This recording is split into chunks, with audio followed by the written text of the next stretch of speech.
I want to start tonight with sort of a thought experiment.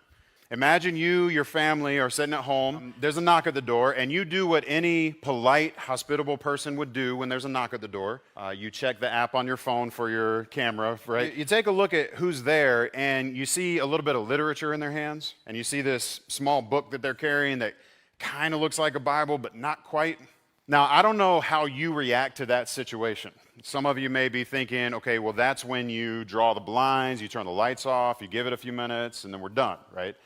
And some of you, if you're like me, you clear your schedule, you roll your sleeves up, because that's what we're doing tonight. However you react to that situation, what would it take for someone like that to persuade you to leave the Christianity you know and to commit your life to this faith that they're trying to present to you?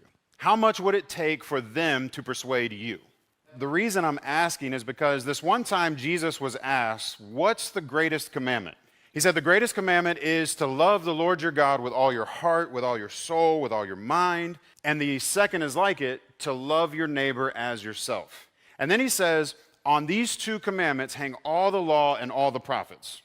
And I believe what Jesus is trying to teach us there is that everything we do as his followers, everything we do as disciples of Jesus ought to be grounded in and predicated by love.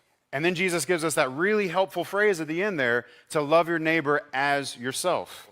I think that includes our evangelism. Here's the thing. If I'm going to love my neighbor as myself, even when it comes to sharing my faith, why would I assume that they need less from me than I would expect from them? See, when I asked that question a second ago, what would it take for them to persuade you? You might be like me, where I'm just thinking, oh, that would take a lot. They're going to have to put in some work. They're going to have to spend some time with me. They're going to have to get to know me, maybe leverage a little bit of relationship. I got questions. They're going to have to take their time and put forth some effort. And so if I'm loving my neighbor as myself, why would I expect to do anything less for them? What I'm driving at here is that I think too often Christians try to reduce evangelism down to a sales pitch. Evangelism cannot be reduced to a sales pitch because Christianity can't be reduced to a sale. We're not trying to sell people stuff. We're trying to introduce them and invite them into a relationship with Jesus Christ. And so if Christianity is the relationship that we say it is, then why would we think evangelism happens any other way than in the context of a personal relationship?